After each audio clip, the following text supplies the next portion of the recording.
Today we are going to be talking about the scholarship process, how you apply, some tips and tricks and so forth.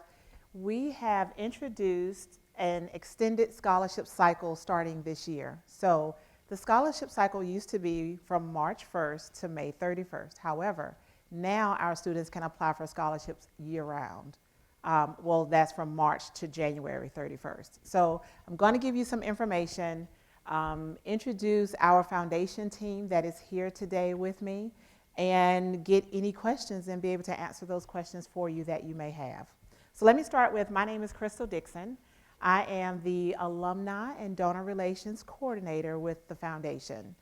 All that to say, I help donors create scholarships, and I help students like you find those scholarships. I am really, really passionate about that part of my job simply because I was just a student. Graduated last year, received scholarships, and I know just how valuable scholarships can be, whether or not it is to help cover the entire amount of your tuition. It could be to cover books. However, scholarships work, they help. And so I really enjoy being able to help students find those scholarships. With me today, I do have Donna Breedlove, who is also with the foundation. I have Sydney Westmoreland, who is with the foundation. And I also brought along a student who has also received several scholarships, Michael King. And Michael will be coming to speak with you in just a few minutes, okay? So this is not a lecture. I don't want you to think that I'm just gonna be up here spewing all this information to you. I'd really like for you to have some feedback. If there are questions that you have, you can go ahead and ask them of me, and we will, I want to make sure to get you the information that you need, okay? That is the ultimate reason why you're here. So right off bat, are there any questions that you want to make sure I answer for you today? I do have a specific question. If you want to apply for scholarships, you have to do FAFSA? So, okay, so we'll address that. The question was, do you have to fill out and submit your FAFSA? Okay, all right, we do cover that in the presentation. Anything else? Nope. Okay. We do have a section where we cover a lot of the questions, and so without further ado, we'll just get started, okay? All right, so how do you apply for scholarships? What's the process? First of all, let me tell you, the foundation office is here for you. We are here to help you find the scholarships, figure out how to apply for them, and figure out how many scholarships you qualify to receive. That's why we're here. Our donors that we talk with, we help them figure out how to create scholarships for you. And we want to make sure that you as a student know, right now we have over 500 scholarships. That is a lot of scholarships. If you start to count from one, by the time you get up to 500, you've covered a lot of numbers in there. So not only do we have over 500 scholarships, we have specialized assistance. And I'll go into further detail and let you know what that is as well, okay? So just in 2023, just last year, we gave away over $900,000 in scholarships to students here at Cape Fear Community College. In all sectors, in all programs, over $900,000. And that does not include the students who started the application and didn't hit submit. That only encompasses those students that completely filled out the application and hit submit, over 900,000. So how do you qualify? Well, people think filling out the application is this encompassing, this ordeal, and it's really not. There are only two minimum requirements that you have to have in order to submit an application for scholarship. One, you need at least 6 or more credit hours. 6 or more credit hours. Unfortunately, if you're doing 3 credit hours, you need to pick up another class or something, but you have to have at least 6 or more credit hours. The second requirement is that you have at least a 2.0 GPA. Now, the good thing about that is, let's just say currently you do not have a 2.0 GPA. GPA being grade point average, right? So if you don't currently have one, our new scholarship extended cycle allows you to apply from March to January. So you can work on building that GPA, getting that up to a 2.0 or higher, and then apply. The scholarship cycle will not be closed simply because you don't have that right now. Okay? Just two. That's it.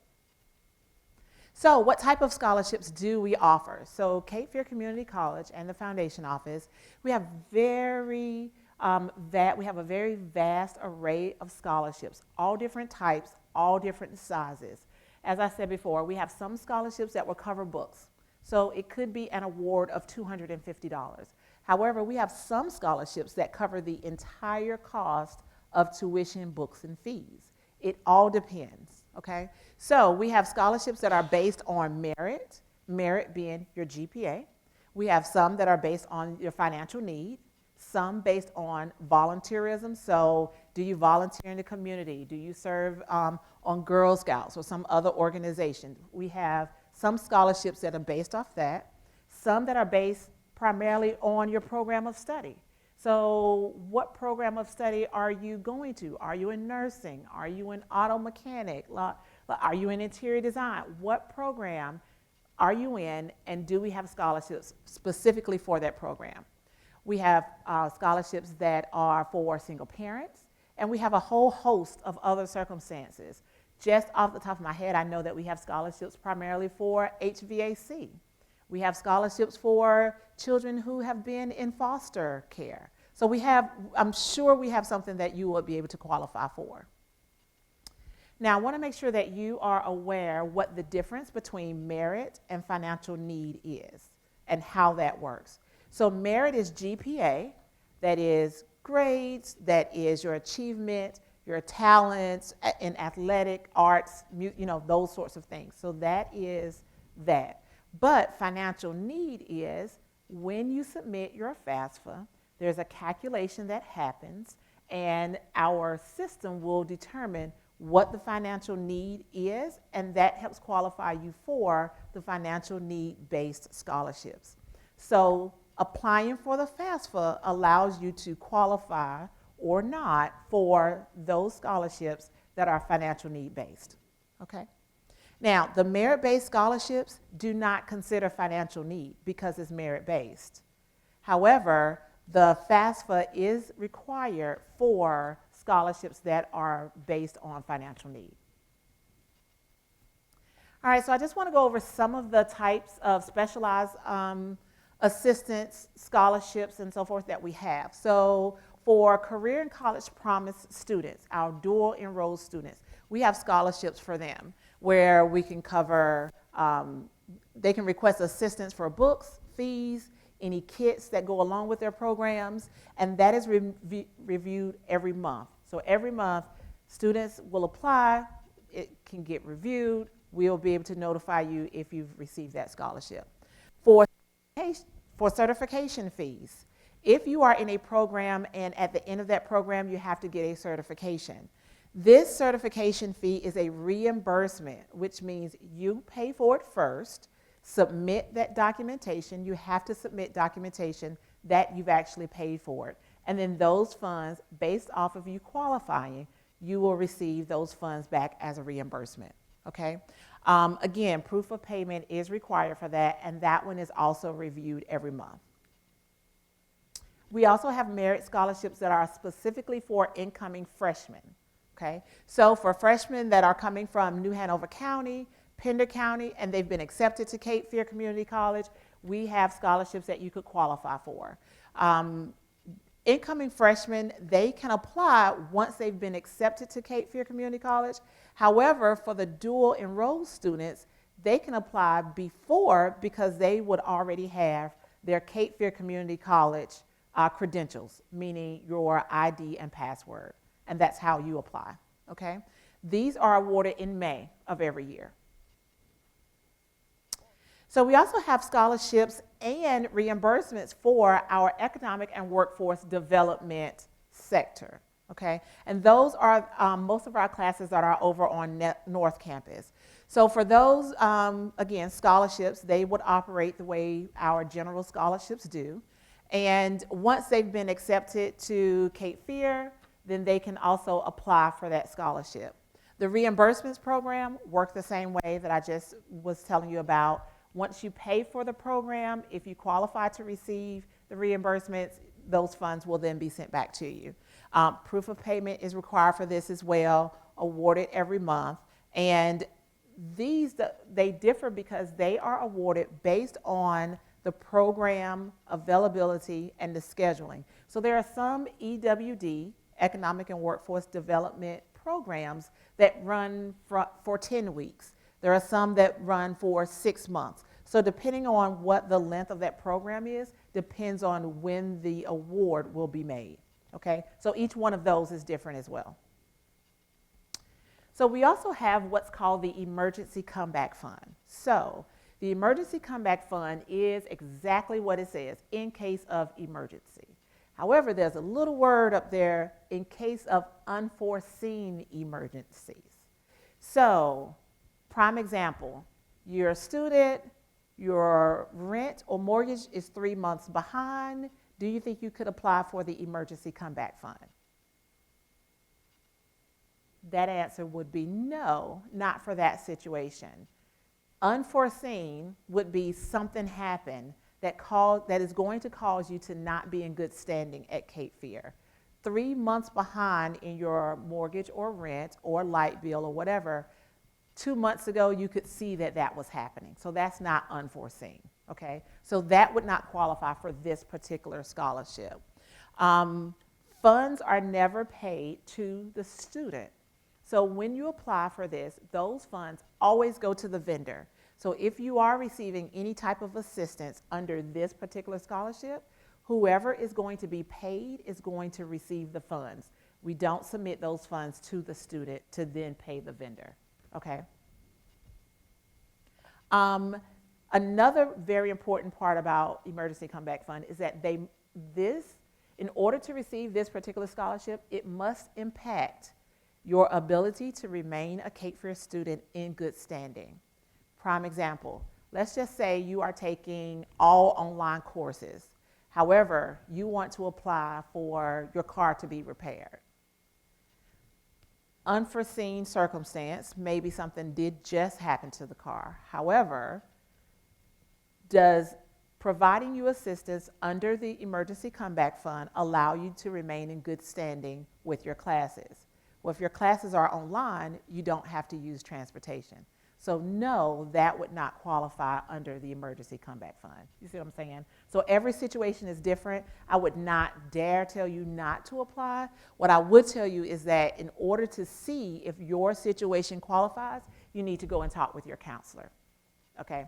Go talk with your counselor. You will have to discuss what the situation is, and they will talk with you about whether or not it is unforeseen. And in the event that it is, you can apply for this scholarship in your counselor's office. You apply for it right then. Okay? All right, so now that we've gotten some of the preliminary things taken care of, let's talk about how do you actually apply. How do you apply for scholarships that we manage internally? Okay? So this is a website that you want to go to. CFCC.academicworks.com. Academic Works is all together. CFCC.academicworks.com. That's where you want to go. When you go, this is the screen that you should see. Okay? For the sake of our conversation today, we're going to call this your portal. This is the portal that you want to go to, cfcc.academicworks.com.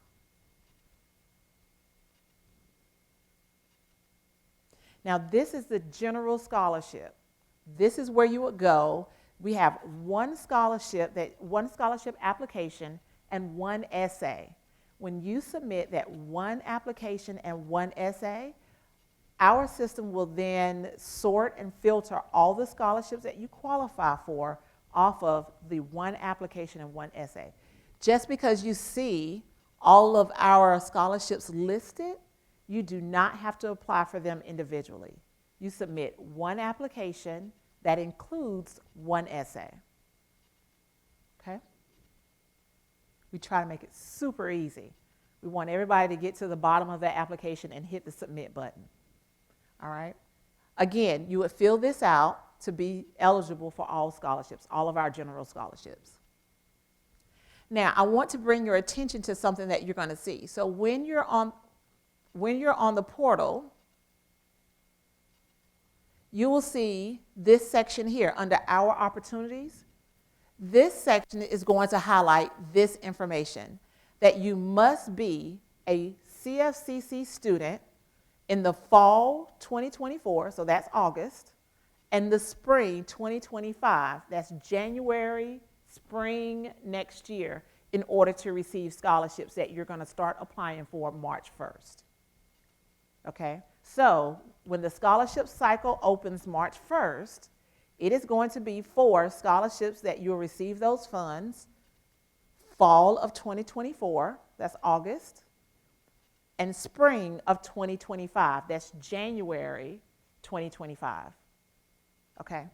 Now, in this section, it also talks about the credit hours. Again, I need to remind you that you need a minimum of 6 credit hours in order to receive scholarships. Okay? Now, what you'll also see, let's just see, this section is for our general scholarships. Okay?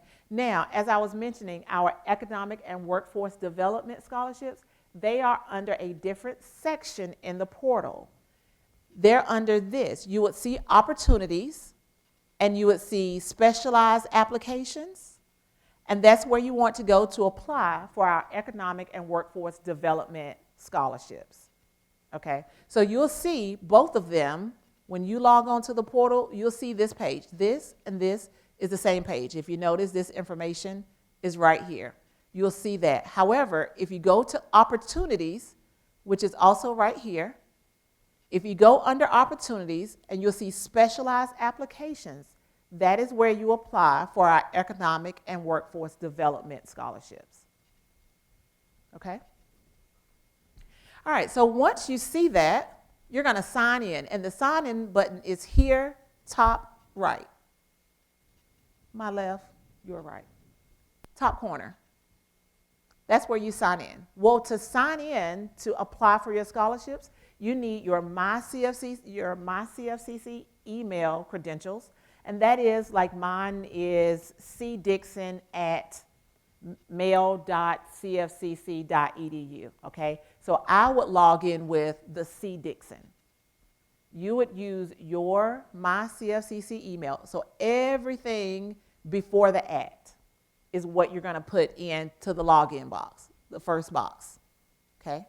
Now, under password, you're going to use your regular MyCFCC password.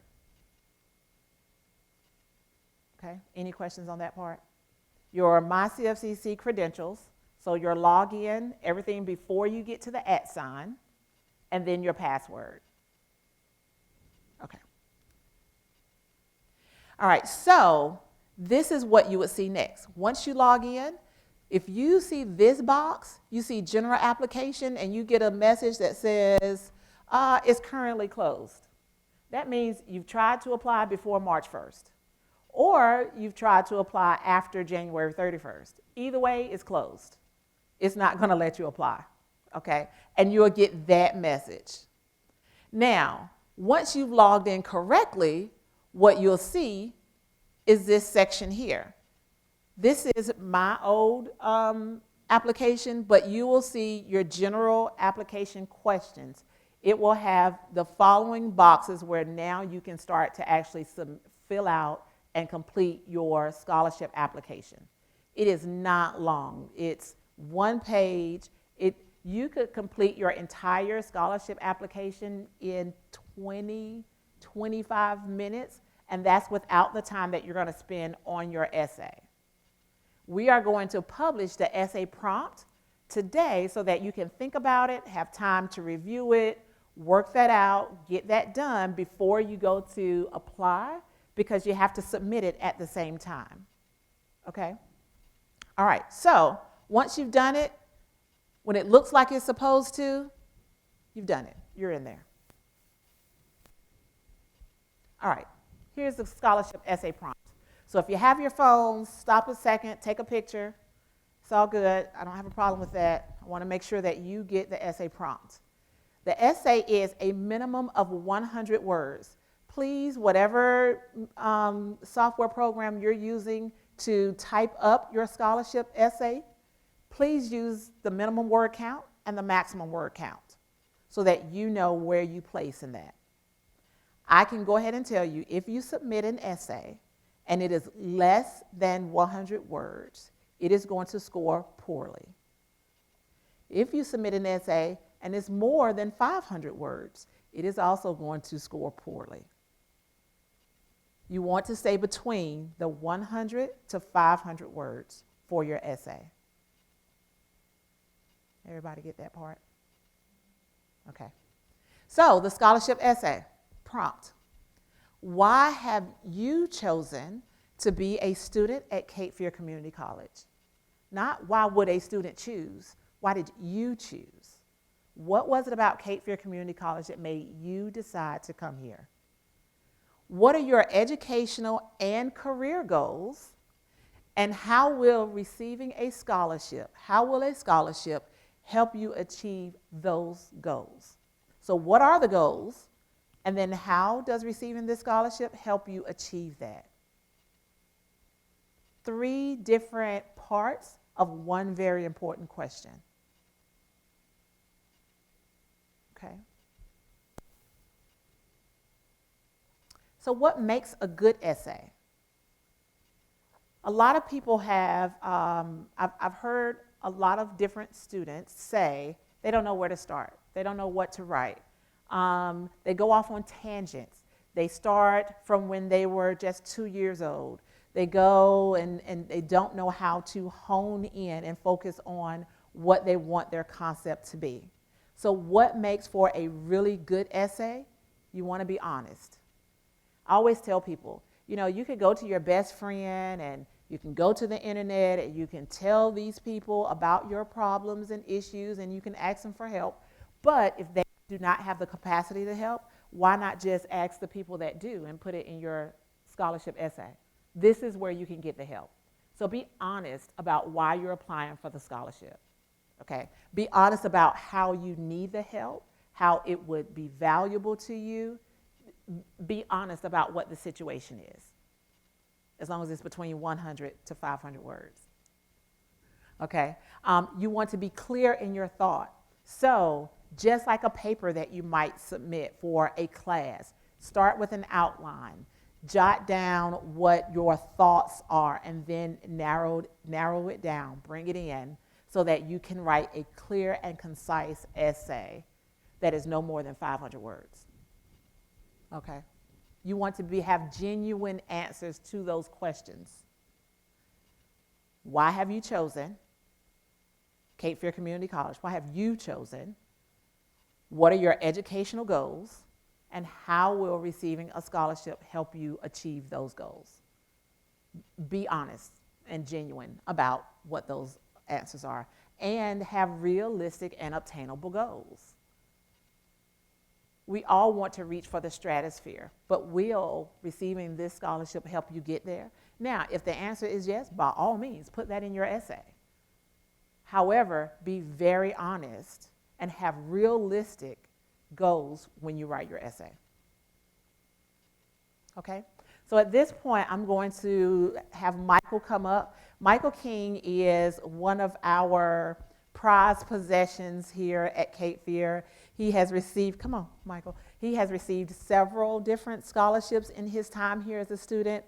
Not only is he amazing at his studies, but he's in everything and everywhere. And just an all-around awesome representative of student body here at Cape Fear. So I will have him speak to you about some awesome tips and tricks for the scholarships, essays, and so forth. Thanks, Michael. Thank you for the introduction. Again, my name is Michael King, and I'm just going to go over some of the tips and tricks to get a really award-winning essay. Proper use of I statements. I statements help bring emphasis to you. You are the subject of this. I statements help the reader of your essay focus on your thoughts and feelings. It puts focus on you. No one can express your thoughts better than you can. I have thoroughly enjoyed my studies here at Cape Fear Community College. I plan to start my professional career here in Wilmington, New Hanover County as a nurse, a CDC. I appreciate the scholarship opportunities I've received from the Cape Fear Community College Foundation. Thank you. Make sure to use action verbs. Action verbs bring the reader into your essay. They make them part of your narrative. Example, I learned everything I need for my professional career here at Cape Fear. I became certified as a CADC, as a registered nurse, as a dental assistant here at CFCC. I have gained so much experience in the basketball team, the volleyball team, in leadership, fellowship. Make sure to include academic achievements, athletic performance, campus groups, memberships, and volunteer work. Remember to mention your academic achievements as much as your test scores, GPA, and extenuating circumstances that might have affected you. Do you take care of your younger brothers or sisters? Do you take care of elderly family? What is your GPA? What courses do you like taking here? These are the things that are all taken in consideration when factoring in your academic achievements. Athletic competition is always a factor, and everyone loves to see when you compete in athletics. That's always great in an essay. Don't forget to include any type of groups you might be in. PTK, CFANS, Livingston Leader Center, all these are taken into consideration too. They help make sure that the reader knows you're a part of the Cape Fear community and that you appreciate your time here and that you have fun here. That's a big part. That makes sure that they know you're not just a student, but you're a part of our community, part of our community college. Make sure to use an autobiographical tone. Remember, again, this is your story. No one can tell your story better than you can. This is the kind of stuff we learn in business writing, English 114. You are the product. In business writing, we learn how to write a letter to emphasize why someone needs to buy a certain product. In this case, you are the product. You're selling yourself. So make sure you hype yourself up. And the last thing is, it's a big one because I practically lived in the learning lab my first semester here. They saw me at least once, if not twice a week at the writing lab. It is a great resource. It's free, and they really, really do help. I lived there my first semester. Also, make sure you ask your English professors. This is their job. They're the most highly trained people on campus, and they want to help you. Not everybody can afford Grammarly because it's just another subscription. Your English professors and the Learning Lab are free, and they're here all the time. That's it. Work hard. Good luck. All right, thanks, Michael. I appreciate it. All right, so like I said, Michael has received several scholarships, but even outside of his personal scholarship essay, these are just some good things to keep in mind when you're writing yours, okay? Awesome. Okay, so I knew there were some questions that you all would have, so I wanted to take the time, and these are some of the questions that we get most in the foundation office. So I want to make sure that we go ahead and address that, get that taken care of so that you have some answers, okay? And then if you have further questions, we can address that after this. All right, so let's start with first come, first served. It really is as it sounds. So the scholarship cycle has been extended. It's from March 1st to January 31st. You can apply for your scholarship at any point in time during that scholarship window. However, for those that apply in March, they will have a greater chance for receiving more scholarships than those that apply in September, simply because we are not going to hold off awarding until September. First come, first serve. Those that apply earlier will have priority registering and awarding because they are applying now, okay? Now, will there probably still be scholarships available in September? Absolutely. Will there be as many? That I don't know. All I know is we start in March, we will continue to award, and we will award what we have as we have it, okay? Next, how often do you need to submit your application? Submit it one time. It is one application, one essay, and you only have to submit it once per school year. So if you go ahead and submit it in March, you're good. You don't have to worry about submitting it anymore before the January 31st cutoff. You're good. Just one. We like that number, one. One application, one essay, one time. Okay? Awesome. Okay, so if selected, if you are awarded the scholarship, when do you get the funds? Well, most scholarships that we have are equally divided between the fall semester and the spring semester. Example, you receive a scholarship that is for $1,000. $500 would be awarded for fall, which means August, and the other $500 would be awarded in the spring. That's how those work.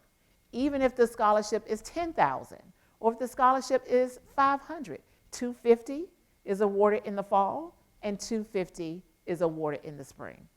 Okay? Most of them. Now, I will bring your attention to students have to remain in good standing in order to receive the full scholarship.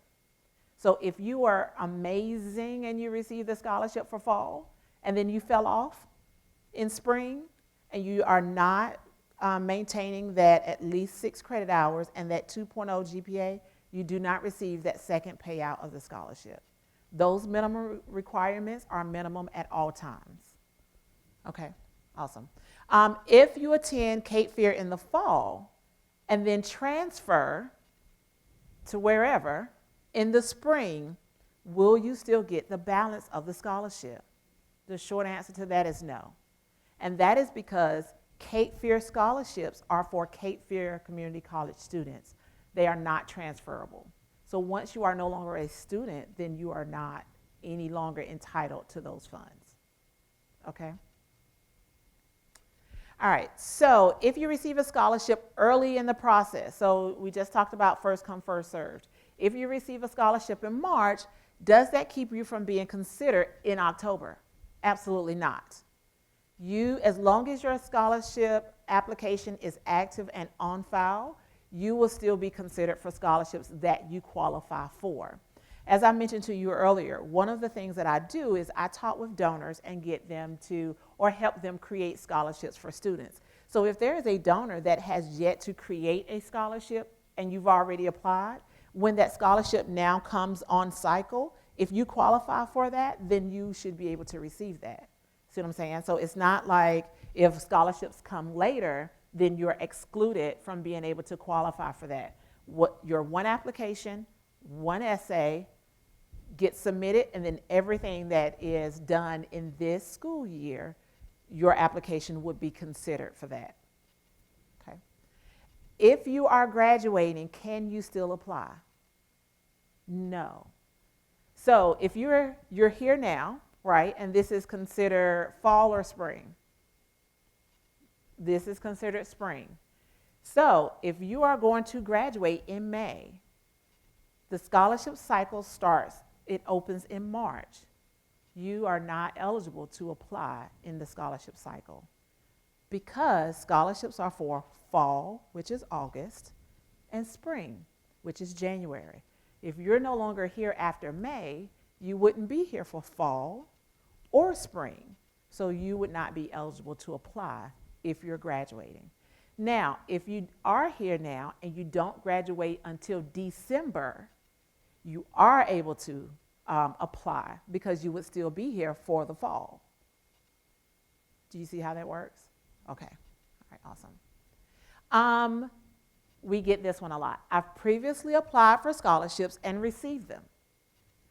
I applied this year and did not. And then the question is, well, why?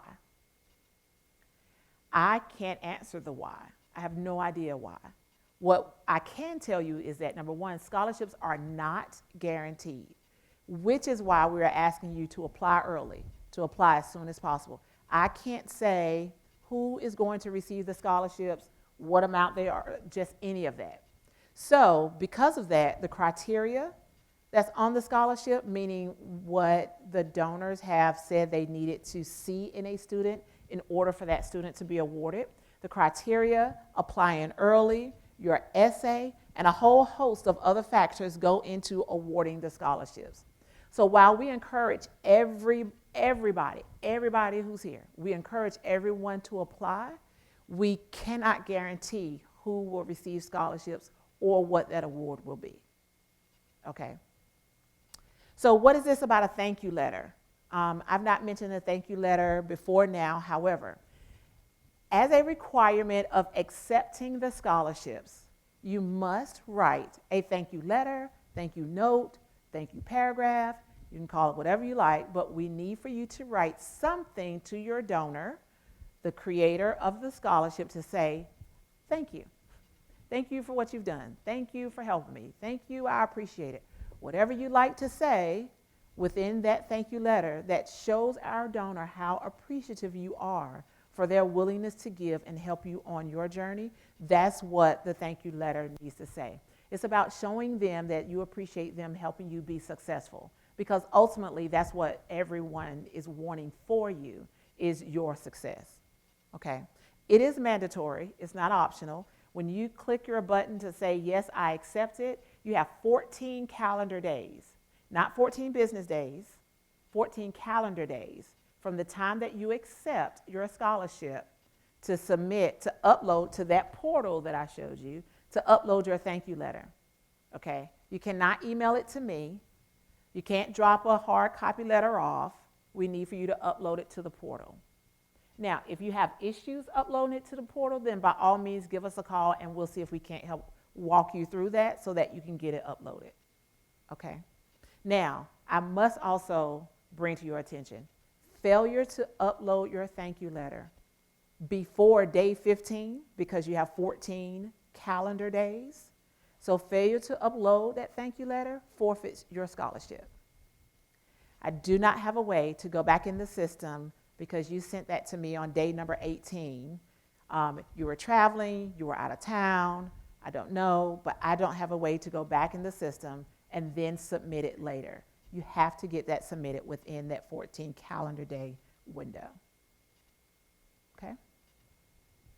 And we don't want your scholarships forfeited. So once you see it, once you click it, just go ahead and submit a thank you right then, like it's super fast. Do you have to complete the FAFSA? Absolutely not. You do not have to. There are merit-based scholarships out there that do not require the FAFSA. However, there are also a lot of scholarships that will be based on financial need that will be based off of the FAFSA.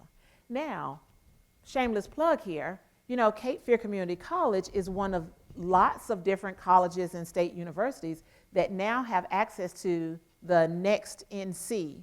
You'll see that on my right, your left. My left, your right. You'll see the Next NC scholarship information, and that is where, when you apply for the FAFSA, it says right here, households making $80,000 or less can have their full tuition covered and fees at any community college, or more than half, if not all. So, households making $80,000 or less pursue higher education by fully covering tuition and fees at any community college. That would be Cape Fear Community College included. If not all, more than half. So again, I would just fill the FAFSA out to see if you qualify for this, because the Next NC scholarship does not keep you from qualifying for any of the internal scholarships that Cape Fear offers. This is in addition to. So if you do FAFSA, then that automatically is part of the process, you don't do that separately? It is automatically part of the process. Yes, you don't have to do that separate. And that is housed and handled out of the financial aid office. The foundation, we do not deal with Next NC, which is why I can say that does not have any bearing on scholarships that you receive by submitting the one application and one essay that you would do for Cape Fear Community. That is completely separate.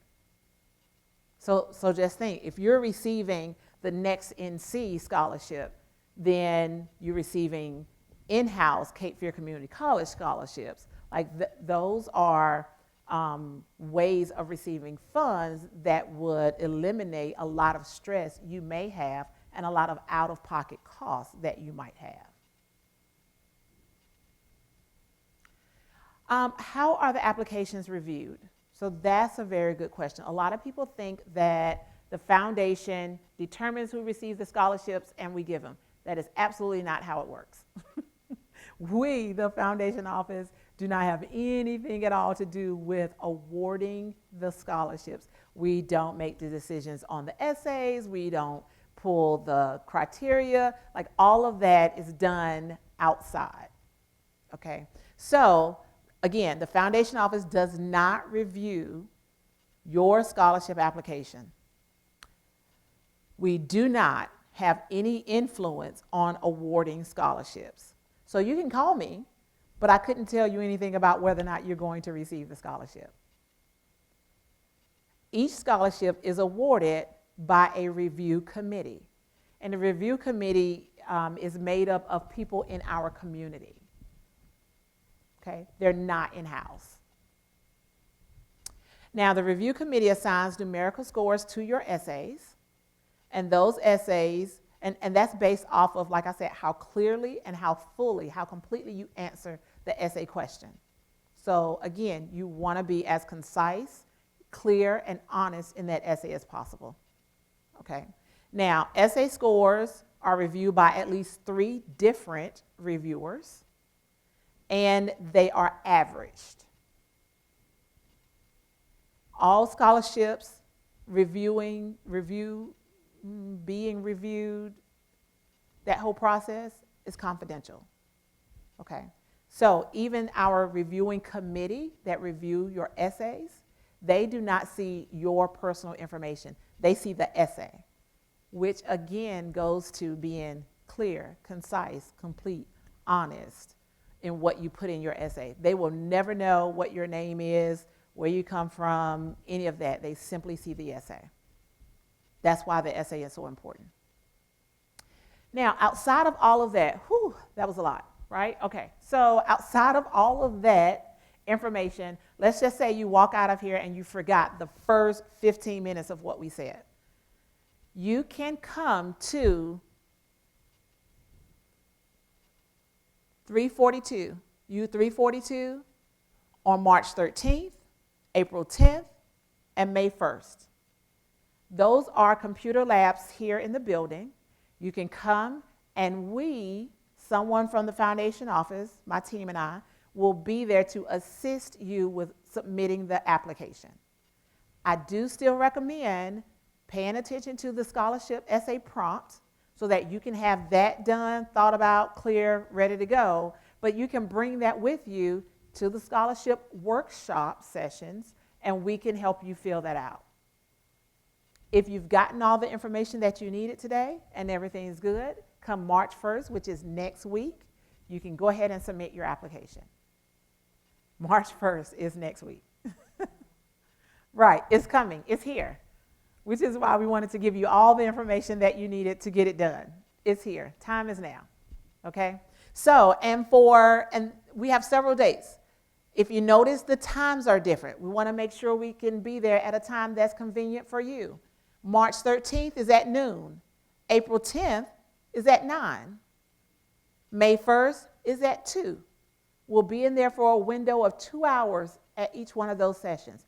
Now, we also have them on North Campus.